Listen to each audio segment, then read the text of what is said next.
Vous écoutez l'épisode 147 du podcast Mes trucs de prof, dans lequel je vous parle de mener un entretien, et notamment dans le cadre des rendez-vous avec les familles. Je suis Émilie Lefatan, je suis formatrice et coach professionnelle spécialisée dans l'accompagnement des professionnels de l'enseignement, de l'éducation et de la formation. Et dans le podcast Mes trucs de prof, je partage avec la communauté enseignante des réflexions, des conseils, des découvertes, avec l'intention de réfléchir et de faire réfléchir, de remettre du sens et du bien-être dans les pratiques et par ricochet dans la vie des élèves. Mes trucs de prof est disponible sur toutes les plateformes et également sur le site mestrucsdeprof.fr. Et si vous avez envie de travailler avec moi, je vous propose de faire un tour sur mestrucsdecoach.fr pour découvrir les différents accompagnements que je propose, qu'ils soient individuels ou collectifs.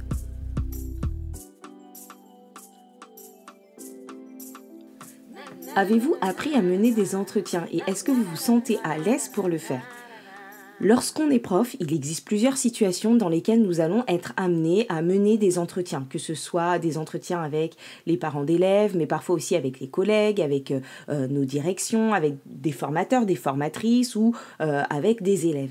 Et parfois, on ne se sent pas forcément à l'aise ou formé pour le faire. On apprend un peu sur le tas, ou pas d'ailleurs, et quand on n'est pas prêt ni vraiment préparé, certains entretiens peuvent générer des situations relationnelles compliquées ou du stress. Et depuis que je coach, une grande partie de ma vie professionnelle est basée sur des entretiens et j'accompagne également des formateurs, des formatrices en devenir, notamment sur leurs techniques d'entretien.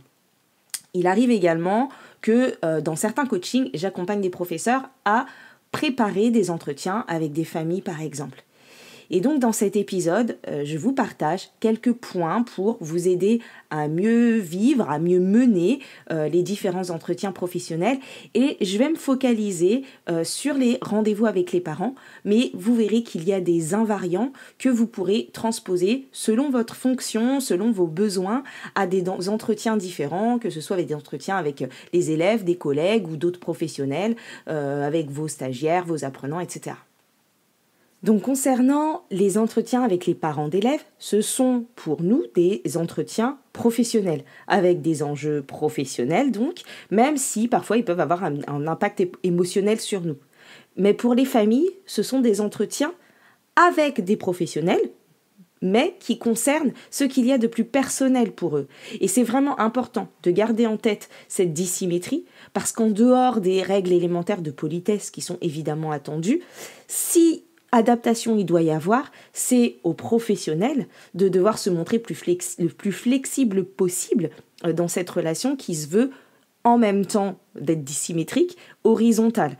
C'est-à-dire qu'il n'y a pas de lien de subordination, qu'il n'y a pas de hiérarchie entre les parents et les professionnels et que tout le monde est là avec un certain niveau d'égalité. Et donc ça nécessite de se rappeler d'adopter une posture professionnelle dans ces moments-là.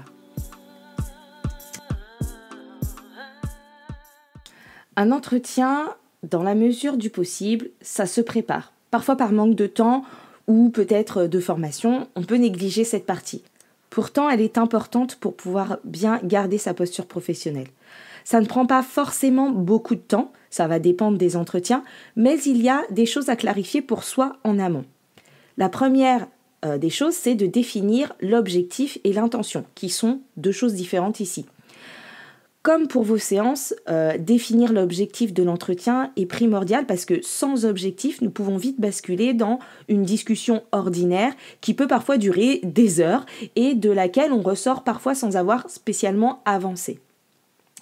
Parfois, formuler clairement l'objectif va nous permettre de nous réajuster et de voir qu'on n'est pas dans une posture qui favorisera la discussion a priori. Dire qu'on a un rendez-vous avec des parents, ce n'est pas suffisant pour fixer un objectif. Ce n'est pas un objectif, avoir rendez-vous avec des parents. Et de même que remettre un livret, c'est pas un objectif. Ce sont simplement des occasions et déterminer les occasions ne suffit pas à déterminer un objectif ou à déterminer ses intentions. Par exemple, imaginons que vous ayez reçu un mot un peu désagréable et, suite à cela, vous demandez un rendez-vous aux parents pour en discuter. Sans fixer l'objectif, on pourrait craindre que chaque personne dans ce rendez-vous joue au jeu de qui a tort et qui a raison et que rien de très constructif ne ressorte de la discussion. Sans se formuler explicitement l'objectif du rendez-vous, ce qui peut se dessiner, c'est donc de faire entendre mon point de vue. Alors que si vous prenez le temps de formuler l'objectif et de l'écrire, peut-être que vous vous rendrez compte que l'objectif est plutôt d'apaiser ce parent pour qu'on puisse mieux continuer ensuite à collaborer, ou alors d'expliquer votre méthode d'évaluation, ou alors de trouver des solutions pour aider tel élève, etc. Donc formuler l'objectif, ça va permettre aussi de reprendre une posture plus professionnelle, de sortir un peu de l'émotion, là dans ce contexte-là, du mot désagréable qu'on a reçu, et d'apporter du cadre à l'entretien. Donc l'objectif n'est pas une cause ou une raison ou une occasion. Par exemple, nous nous rencontrons parce que vous m'avez écrit un mot, ce n'est pas un objectif. Par contre, l'objectif de l'entretien, c'est ce qu'on vise avec ce rendez-vous. Donc la remise des livrets, c'est une occasion, mais pas un objectif. Mais si vous réfléchissez, qu'est-ce que c'est finalement l'objectif quand vous remettez les livrets? Et est-ce que c'est le même pour tous les élèves? Et c'est important de se poser cette question-là parce que dans le cadre d'une remise des livrets qui parfois va assez vite parce que le temps est limité, si on n'a pas d'objectif, on peut un peu faire perdre du temps à tout le monde parce qu'on va utiliser ce temps sans être très efficace. Sans objectif, on va un peu partout et nulle part, quoi. Et puis, par contre, fixer un objectif, ce n'est pas si simple que ça. En coaching, par exemple, parfois je passe avec les personnes que j'accompagne souvent toute la première séance, c'est-à-dire au moins 1 heure, à fixer et déterminer un objectif clair. Parfois, selon le type d'entretien que vous mènerez, selon leur spontanéité aussi, vous pourrez définir l'objectif en concertation avec les personnes que vous recevrez.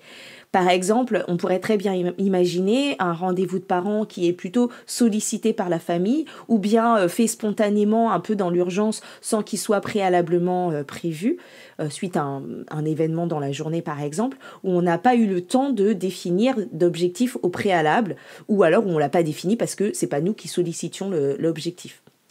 Et bien dans ce cas, ça peut être une des premières choses qu'on fixe avec les familles au début du rendez-vous. C'est-à-dire quel est le but de ce rendez-vous et qu'est-ce qu'on souhaite obtenir ensemble.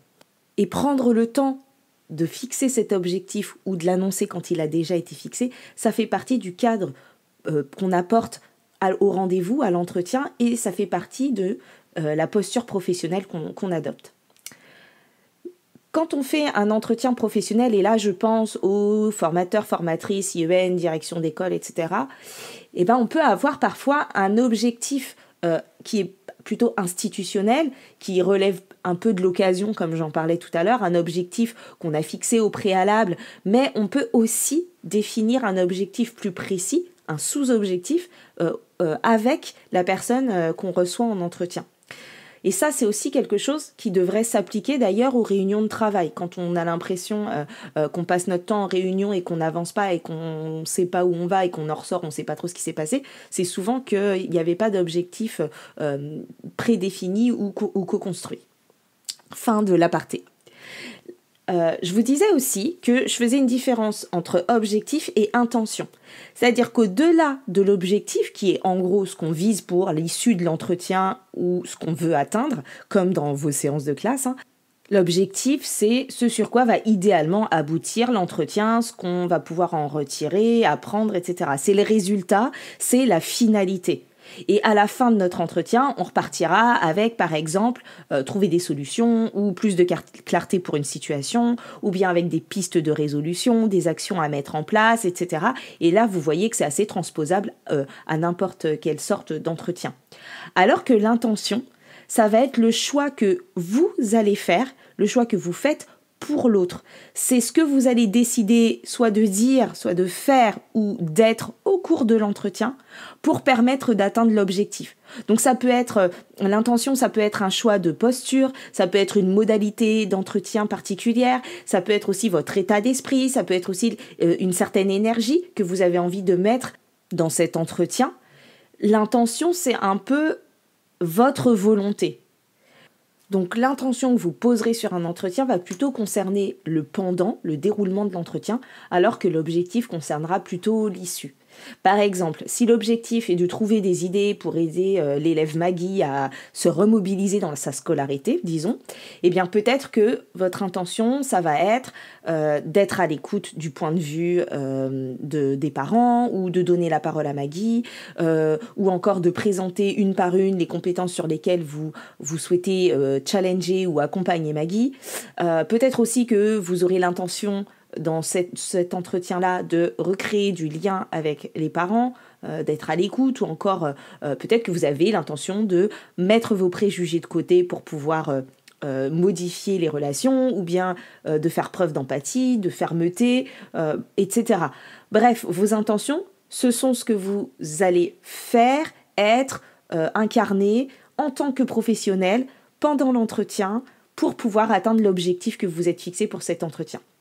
Donc pour finir sur cette histoire d'objectif et d'intention, fixer l'objectif et l'intention de l'entretien, c'est aussi ce qui va vous permettre de donner une ligne directrice à votre entretien et de maintenir un cadre, soit pour ne pas s'éparpiller, soit pour que ça ne dure pas trop longtemps, ou alors pour rester focus sur un sujet, ou bien pour gérer d'éventuels débordements émotionnels, ou pour arbitrer sur les sujets en cours d'entretien.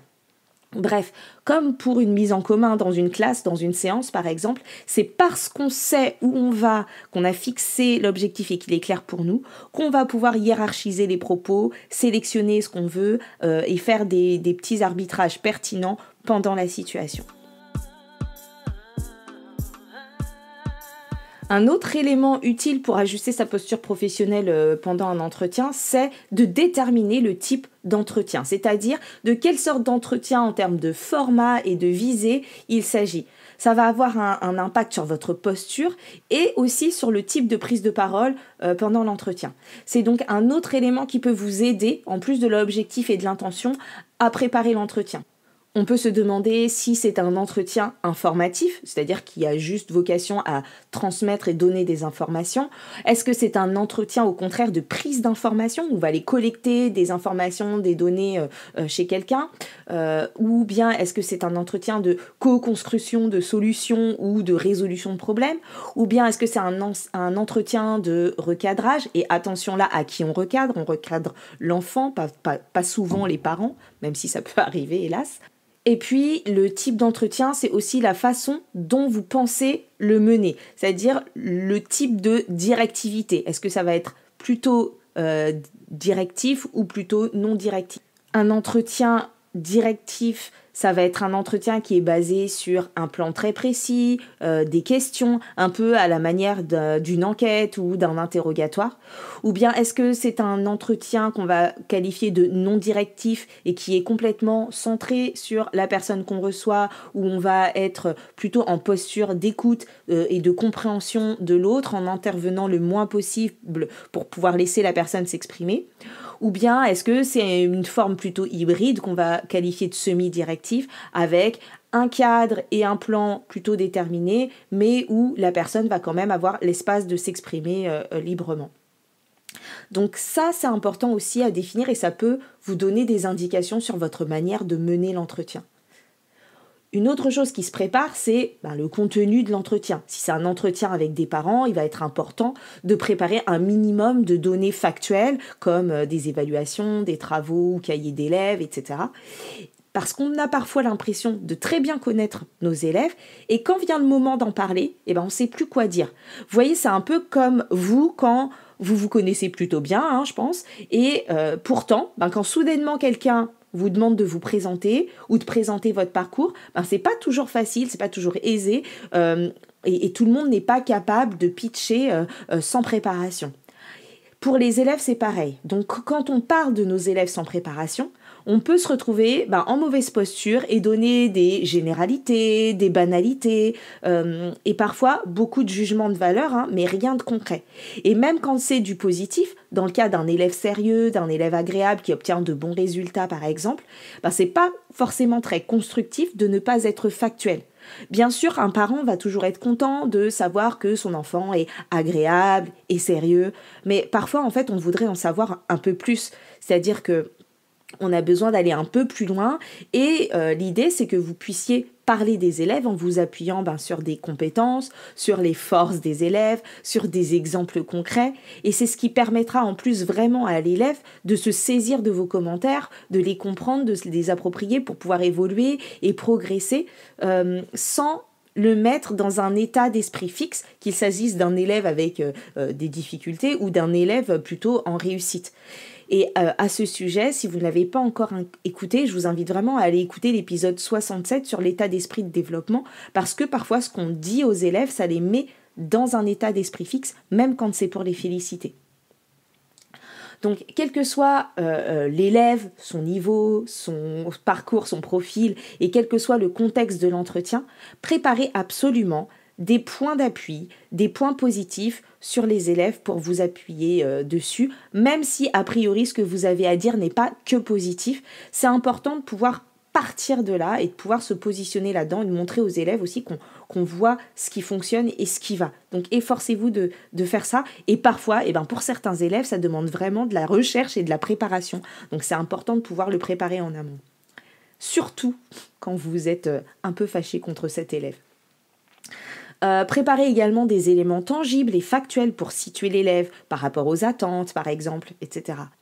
Pour illustrer cet aspect factuel et l'importance de l'aspect factuel, je vais reprendre l'exemple des retards qui me semble que j'ai utilisé dans un autre épisode, je ne sais plus lequel, mais en tout cas, plutôt que de dire votre enfant est toujours en retard, ce qui est finalement une généralité et pas forcément exact, parce que j'imagine qu'il y a forcément des moments où il ne l'est pas, etc. L'idée, ce serait plutôt d'apporter des chiffres, par exemple, le nombre de retards. Et donc, de dire le mois dernier, par exemple, votre enfant, il a été en retard tant de jours sur tant de jours d'école, par exemple. Voilà.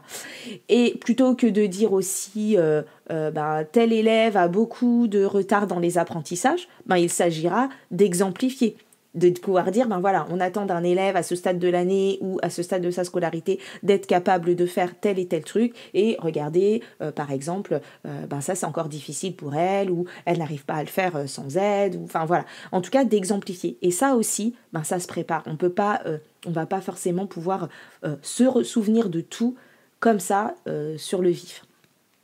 C'est pareil, si vous avez mis en place des choses, des aides, de la différenciation, etc., c'est important de le signifier et donc de le penser en amont. Parfois, on fait des choses de manière tellement intuitive qu'on oublie qu'on le fait. Et puis, si c'est un entretien pendant lequel vous essayez d'avancer, de chercher des solutions, vous pouvez peut-être préparer quelques propositions, quelques idées, parce que l'idée dans un entretien, c'est de ne pas être sans cesse dans le constat des choses, mais aussi de pouvoir avancer et de chercher des solutions ensemble. Et là aussi, je reviens sur l'objectif, c'est-à-dire que parfois on reçoit des parents parce qu'il y a un truc qui ne va pas, mais finalement, si on n'a pas déterminé qu'on voulait trouver des solutions et l'intention qu'on avait dans notre rendez-vous et qu'on n'a pas préparé certaines choses, on va tourner en rond. Puis le risque, c'est que le parent reparte avec la sensation qu'on l'a rencontré juste pour lui faire des reproches sur son enfant, et puis qu'on le laisse chercher des solutions tout seul de son côté, mais qu'il n'y a rien eu de proposé. Donc ça aussi, ça se prépare. Et puis, au-delà de préparer le contenu, il faut se préparer soi pour l'entretien.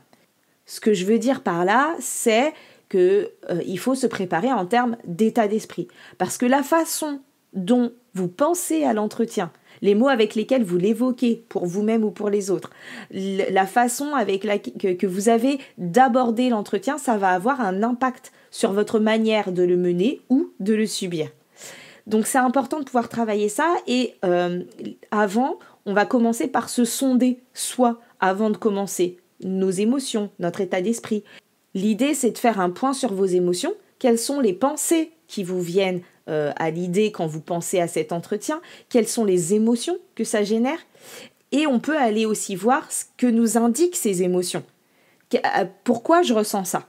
Et il n'est pas toujours d'ailleurs aisé de le faire tout seul. Et je vous conseille à minima de prendre une liste d'émotions pour vous aider à formaliser ça et à le faire à l'écrit. Une fois que vous avez identifié l'émotion, peut-être que vous allez pouvoir essayer d'identifier donc la pensée racine. Qu'est-ce que vous vous dites à propos de cet entretien qui génère cette émotion? Qu'est-ce que vous pourriez vous dire d'autre pour essayer de réévaluer la situation? Ensuite, ce qui va être intéressant, c'est de se demander, du coup, les émotions que vous ressentez à l'idée de cet entretien, est-ce que ce sont des émotions qui vont vous être utiles et favorables pendant l'entretien ou pas? Et si ça ne l'est pas, on peut décider de l'émotion antidote ou de la force de caractère qui pourrait nous être utile pour pouvoir avoir un entretien qui soit favorable et qui soit plus agréable, le plus agréable possible. Et ça, c'est une façon aussi de poser une intention pour l'entretien.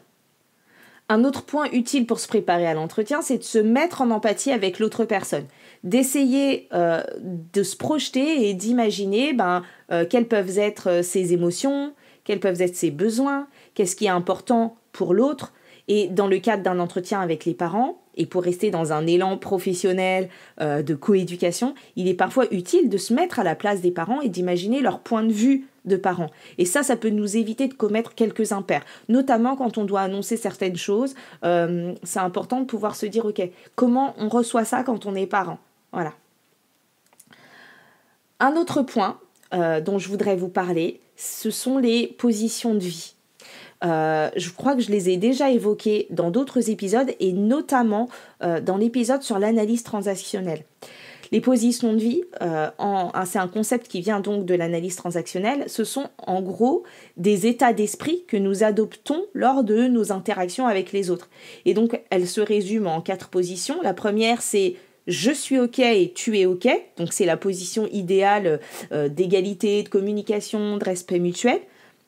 La deuxième position, c'est je ne suis pas OK et tu es OK. Donc, c'est une position dans laquelle on se dévalorise par rapport à l'autre personne, où on se met en situation inférieure. La troisième, c'est je suis OK, mais tu n'es pas OK. Donc là, c'est une position où on se croit supérieur à l'autre, où on estime qu'on sait mieux que l'autre, ou qu'on va peut-être prendre l'autre un peu de haut, même si on se dit rarement ça intentionnellement, mais quand on n'y fait pas attention, ça peut arriver, notamment dans les rendez-vous de parents.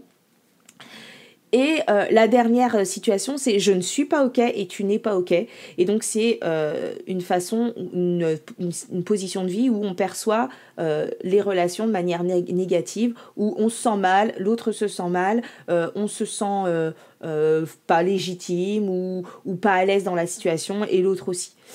Et en fait, connaître ces positions de vie, ça va pouvoir vous aider à mieux comprendre et gérer vos émotions, celle de votre interlocuteur, et puis de favoriser un entretien qui va être plus constructif et plus équilibré. L'idée, c'est de se demander, avant l'entretien, dans quelle position je suis réellement, dans quelle position vous abordez cet entretien, et ensuite, si vous vous rendez compte, par exemple, que vous êtes dans une position plus-moins, c'est-à-dire je suis OK et l'autre n'est pas OK, ou on se sent un petit peu au-dessus de la personne qu'on va voir. Ou à l'inverse, si je pense par exemple quand on se sent pas à la hauteur, pas légitime, qu'on a peur de ce que l'autre va nous dire, etc. L'idée c'est de se dire comment on peut réévaluer la situation, qu'est-ce qu'on peut modifier dans notre façon de la voir, ou sur quoi on peut s'appuyer pour se remettre dans une position OK, je suis OK, tu es OK, où on ne se sent ni supérieur à l'autre, ni inférieur à l'autre. Voilà. Donc ça, c'était les petits points pour essayer de se préparer au mieux. Donc maintenant que, a priori, après ça, vous êtes préparé et que vous avez préparé votre entretien, il va falloir le mener. Donc, au moment de l'entretien, d'abord, on va penser au lieu et à la disposition du lieu, des tables, etc., en fonction de notre objectif et de notre intention. Récemment, par exemple, j'ai eu rendez-vous avec une personne, on était dans un rendez-vous à 3 personnes, et il y a une des personnes qui s'est installée à l'autre bout de la pièce, hyper loin, pour me parler, et moi, personnellement, j'ai pas trouvé ça très agréable. Et en fait, si je vous dis ça, c'est juste pour illustrer le fait que la façon dont on se place, elle est porteuse de sens. Donc je vous laisse voir et choisir ce qui vous convient le mieux. Est-ce que c'est côte à côte, 2/3, face à face, avec ou sans table? Est-ce qu'il y a un bureau entre vous ou pas? En fonction de votre intention, de vos besoins, mais juste de le faire en tout cas de manière consciente. Je ne vais pas vous donner un conseil et vous dire faites ci ou faites ça parce que vraiment, il n'y a pas de recette magique. Ça va juste dépendre de votre intention en fait. Est-ce que vous voulez mettre de la distance, mettre du cadre ou au contraire co-créer? Est-ce que vous avez, je sais pas, un diaporama ou des photos à montrer? Vous allez tenir compte de tous ces éléments pour déterminer un peu la disposition qui correspond à ce que vous voulez. Tout ça, ça fait partie du langage non verbal qui est important. Il y a également le sourire d'abord. On peut être solennel, sérieux et sourire.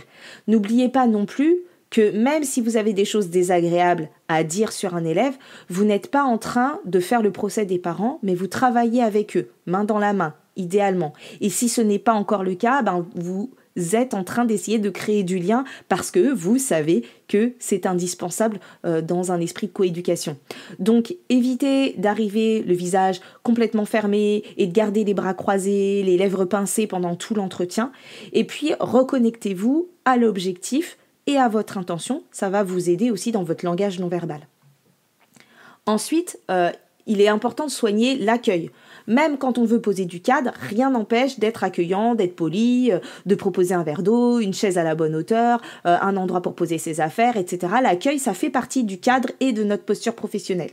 Et puis, puisque c'est vous qui menez l'entretien, eh bien, c'est à vous qu'il appartient de poser le cadre. C'est-à-dire, eh bien, en début d'entretien, de rappeler le contexte, l'occasion, d'annoncer l'objectif, de présenter éventuellement vos intentions, mais pensez aussi à annoncer la durée de l'entretien.